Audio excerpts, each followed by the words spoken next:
தங்குறதுக்கு வீட கொடுத்த இதே மாதிரி எப்போ எல்லாரையும் காப்பாத்தணும் சாமி. எங்கெங்க இருந்தோ கேன்சரு, தோல்வியாதி, அல்சரு அப்படின்னு ஏதேதோ நோய்களோட இந்த பணங்காட்டுக்கு வந்து கல்ல குடிச்சு குணமாயி போறாங்க. அதே மாதிரி எல்லா மக்களையும் இந்த மாதிரி ஆரோக்கியமா வச்சுக்க படைத்தாயே. எங்களை தேடி எவ்வளவு பேரு எங்கெங்கயோ இருந்து வராங்க. கல்லு குடிக்க, பதனி வாங்க, நுங்கு வாங்கன்னு எங்கெங்கயோ இருந்து வராங்க. அவங்களுக்கு எல்லாருக்கும் நல்ல பொருளை நிறைவா கொடுக்கணும். எல்லாரும் நல்லா இருக்கணும். பணையங்கள் உயிராகும், பணையங்களை உயர்வாக்கும், பணையங்கள் உயிராகும், பணையங்களை உயர்வாக்கும், பணங்காட்டு மக்களையும் வாழ வைக்க வேணும் அம்மா. பணங்காட்டு மக்களையும் வாழ வைக்க வேணும் அம்மா. நீ வாழ வைக்க வேணும் அம்மா. வாழ வைக்க வேணும் அம்மா.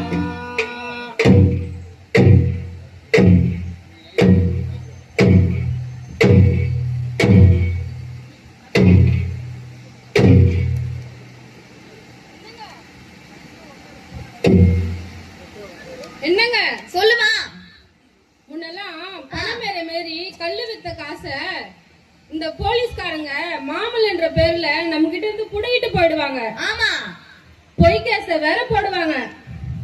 ஏதோ உழைச்ச பணத்துல மிச்ச மீதிய வச்சு நம்ம குடும்பத்தை நடத்திட்டு இருந்தோம்.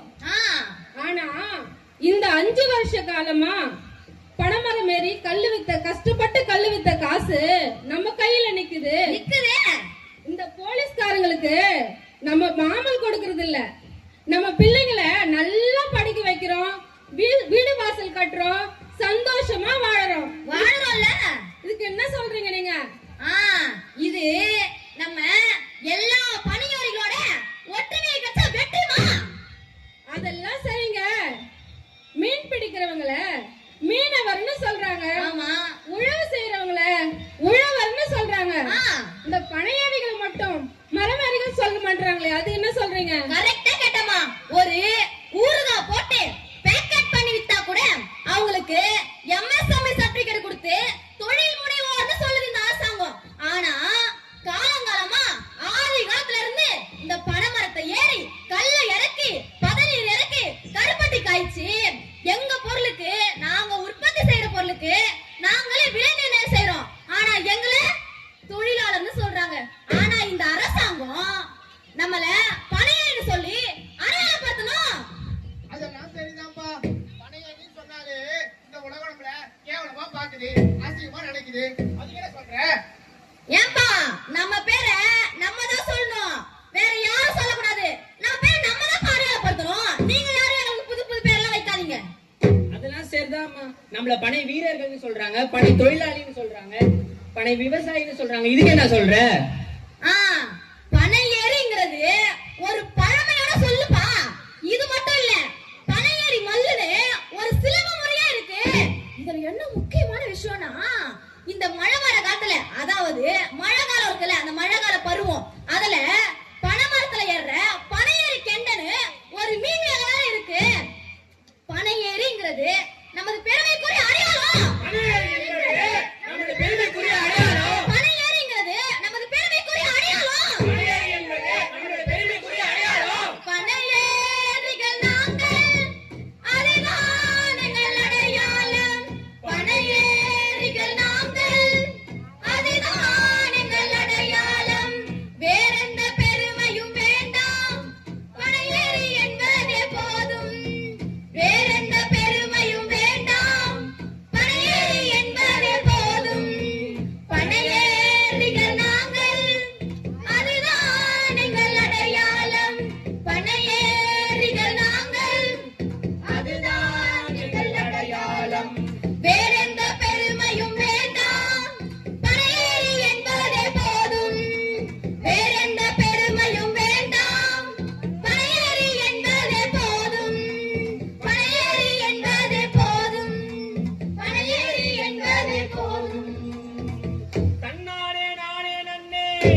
கேட்டுக்கிட்டே இருக்கேன் திருப்பி திருப்பி போய் சொல்றேன்.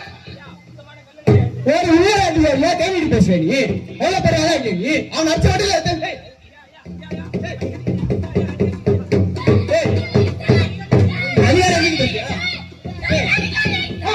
நீ வந்தா உள்ள அடிக்க போக அடிக்க.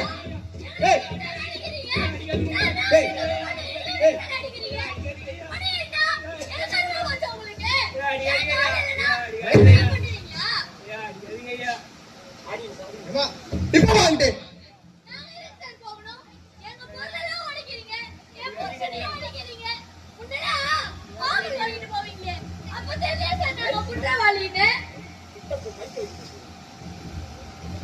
எங்க கல்லுல திருடிட்டு போய் குடிப்பீங்களே, அப்ப தெரியல சார் கலப்படன்னு. இப்ப நாங்க மாமூல் கொடுக்கறது இல்ல, கல்ல இருக்கிறோம். இப்ப நீங்க அடிப்பீங்களா, போய் கேஸ் போடுவீங்களா? ஐயா எவ்வளவு திமிரா பேசுறா பாத்தீங்களா? எங்க இருந்து இந்த தைரியம் எல்லாம் தெரியலையே. உங்களை எதிர்த்து பேசுறா பாத்தீங்களா? நீ எல்லாம் என்ன எழுத்து பேசுறியா? போட்டு உள்ள தள்ளண்டா.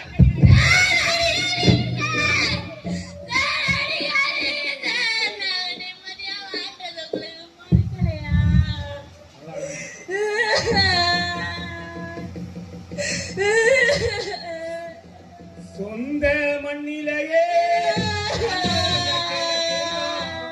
சொந்த மண்ணிலேயே உசிருக்கு மதிப்பில்லை உசிருக்கு மதிப்பில்லை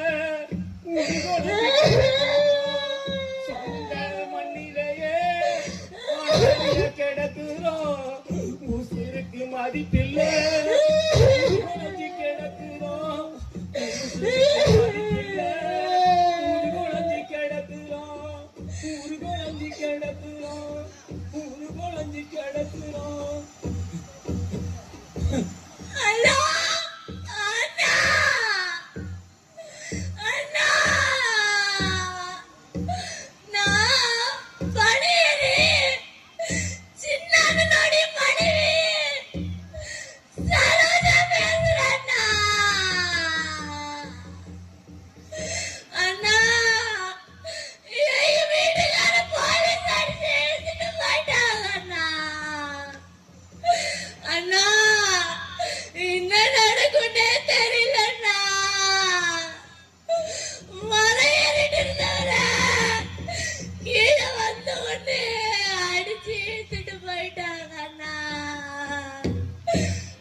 என்ன சார் பண்ணீங்க? எது சார் வச்சீங்க? எங்க சார் வச்சிருக்கீங்க? வெளிய விடுங்க சார் அவரை.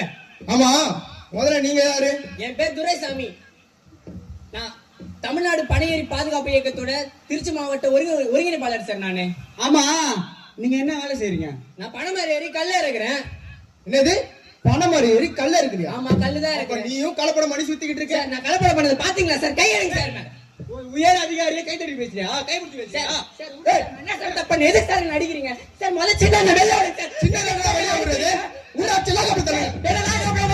யார் சார் கொடுத்தது? நீங்க எல்லாம் தெரிவித்து பேசுறேன்.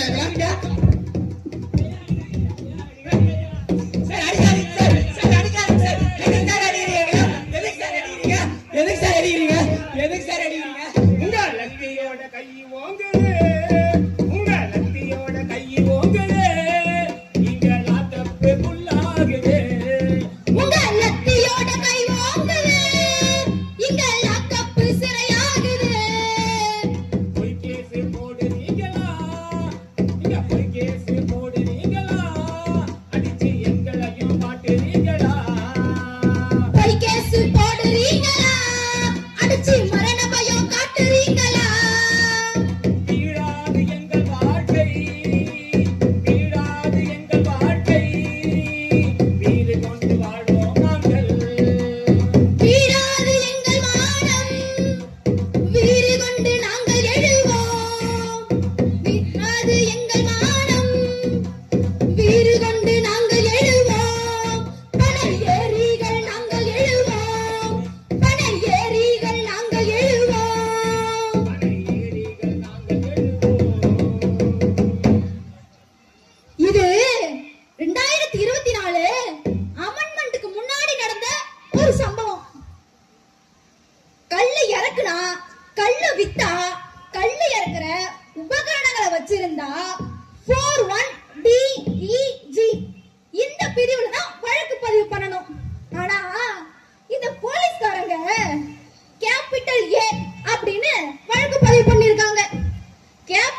அடுத்தது அமெண்ட்மெண்ட்டுக்கு முன்னாடி இருந்த சாராய வழக்கு 15 நாள் ரிமாண்ட் பண்ணி உள்ள தூக்கி போட்டுருவாங்க.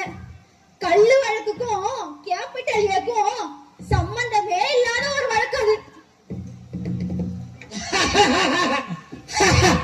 புரிஞ்சுக்கலையா? புரிஞ்சுக்கீங்க, உங்கதான் நல்லா புரிஞ்சுக்கீங்க. இது கல்லுக்கான சட்டமே இல்ல. இது கல்லுக்கான சட்டமே இல்ல. 2024 அமெண்ட்மெண்ட்டுக்கு அப்புறம் சட்டங்கள்லாம் ரொம்ப கடுமையாச்சு. 2024 அமெண்ட்மெண்ட்டுக்கு முன்னாடி சாராயம் வித்தா கேபிட்டல் ஏ அந்த வழக்கு பதிவு பண்ணி 15 நாள் ரிமாண்ட் பண்ணுவாங்க. ஆனா 2024 அமெண்ட்மெண்ட்டுக்கு அப்புறம் ஆயுள் தண்டனை. அதே மாதிரி கள்ளுக்கான சட்டங்களையும் கடுமையாக்கி இருக்காங்க. எப்படின்னா கள்ளுக்கு 2024 அமெண்ட்மெண்ட்டுக்கு முன்னாடி 3 மாசம் சிறை தண்டனை அல்லது 1000 ரூபாய் வரை அபராதம். ஆனா இப்போ 2004 அமெண்ட்மெண்ட்டுக்கு அப்புறம் 50,000 இருந்து 1 லட்சம் வரைக்கும் அபராதம் மற்றும் 1 இருந்து 3 ஆண்டு சிறை தண்டனை. கள்ளச்சாராயத்துக்கும் கல்லுக்கும் என்னையா சம்பந்தம்? கள்ளச்சாராயத்துக்கும் கல்லுக்கும் என்னையா சம்பந்தம்? ஊரா முட்டு நெய்ய என் பொண்டாட்டி கைய, ஊரா முட்டு நெய்ய என் பொண்டாட்டி கைய. திருச்சில ஒரு ஸ்டேஷன்ல கள்ளு வழக்குக்கு 41C மற்றும் 41Aன்னு வழக்கு பதிவு பண்ணிருக்காங்க. கள்ளு இறக்குனாங்கன்னு பணி ஏறிங்க போலீஸ்காரங்க எழுதின வழக்குல 41A கொஞ்சம் கூட பொருந்தாது. இந்த அறிவு எங்களுக்கு இருக்கு. இந்த அறிவு எங்களுக்கு இருக்கு. உங்களுக்கு இருக்கா? இந்த புரிதல் எங்களுக்கு இருக்கு. பணக்காட்டு மக்களுக்கு இருக்கு. உங்களுக்கு இருக்கா? இந்த அறிவு எங்களுக்கு இருக்கு. உங்களுக்கு இருக்கா? இந்த புரிதல் எங்களுக்கு இருக்கு. உங்களுக்கு இருக்கா?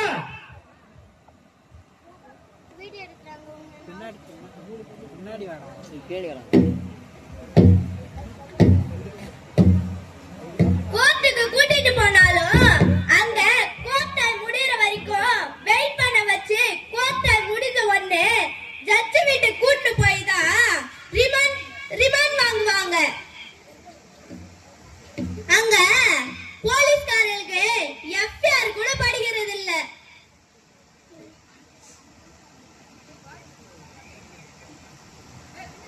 இந்த நீதித்துறைக்கு நாம இன்னும் பாடம் எடுக்கணும் போல. இந்த நீதித்துறைக்கு நாம இன்னும் பாடம் எடுக்கணும் போல. திருவண்ணாமலை மாவட்டம் செங்கம் பகுதியில கலால் காவல்துறை போயிட்டு சின்ராசு அப்படிங்கிற ஒரு பணையறிய கைது பண்ணிருக்காங்க. அவங்கள கைது பண்ணி 41C மற்றும் 41Eன்னு வழக்கு பதிவு பண்ணிருக்காங்க. இந்த போலீஸ்காரங்க அமெண்ட்மெண்ட்ட படிச்சு பார்க்கவே மாட்டாங்க போல. 41C அப்படிங்கிறதுக்குள்ளேயே 41D, 41E, 41G அப்படிங்கிற 3 வழக்குமே உள்ளடக்குங்கிறது அவங்களுக்கு தெரியல போல.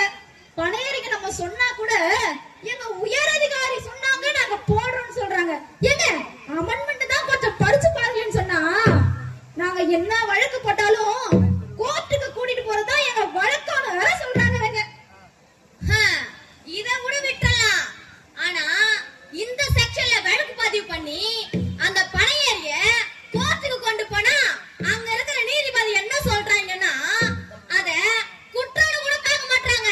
அது என்ன குற்றம்னு கூட பார்க்க மாட்டாங்க.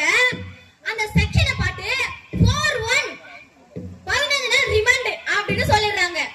இந்த மாதிரி கண்மூடித்தனமா போலீஸ்காரங்க அரெஸ்ட் பண்றதுக்கு பேரு மெக்கானிக்கல் அரெஸ்ட்னு சொல்றாங்க. அத சரியா பார்க்காத ரிமாண்ட் பண்றாங்க. அதுக்கு பேரு மெக்கானிக்கல் ரிமாண்ட்னு சொல்றாங்க. இது என்ன இது?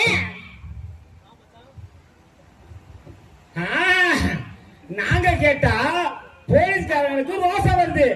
இப்ப நம்ம தாசில்தார் கேட்டாருல, நாங்க கேட்டா தான் போலீஸ்காரங்களுக்கு ரோசம் வருது. நம்ம தாசில்தார் கேட்டாரு.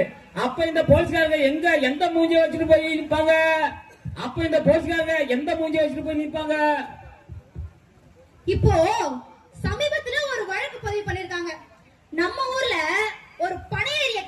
ஸ்டேஷனுக்கு போயிட்டு 110 அப்படின்ற செக்ஷன்ல வழக்கு பதிவு பண்ணிருக்காங்க.